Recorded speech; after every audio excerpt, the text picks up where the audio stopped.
Okay, guys, so I'm going to visit Ask Scruff on the Discord. Now, I'm up to Stephen's question, so let's salute to you.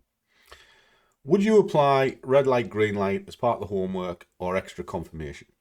I ask because I'm getting killed on RSI, dancing around the 50 and then darting in the opposite direction. In answer to the question, definitely. What you got to remember is, though, the indicators are just a guide of what's going on. You can't really form your decision just on, say, a moving average cross or an RSI cross. What the indicators are there for is to give you a broad stroke view of strength in the market, momentum in the market, and general direction. Now, once you've got that, you can apply it across multiple time frames, and then you work on an average of what those multiple time frames are giving you. So just sitting waiting on the cross of an RSI or a moving average, you'll always get whipsaw. You always will.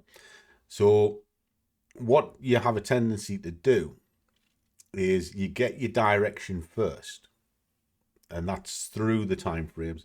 And red light, green light is ideal for it. And again, red light, green light is two separate time frames because it's looking for a dominant direction and then a confirmation. That's the idea behind it.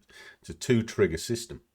Now you apply that to all of the averages across the time frames, then you drop it into your low time frame.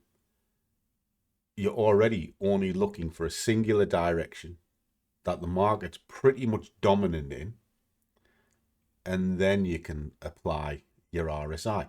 And if you're looking for it to be above the 50 because it crosses through the center pushing up, well, that's fine, as long as the dominance was going that way as well. And the chances are you're probably right. So in answer to the question, yes, definitely. Put everything together and have the biggest picture you can see. But zoom out of the chart, not into the chart. If you're looking for your signals and everything down on a 5 minute, you'll fall into whipsaw. Your signal should already be in place before you go to your trigger chart. Hope that helps. Catch you soon.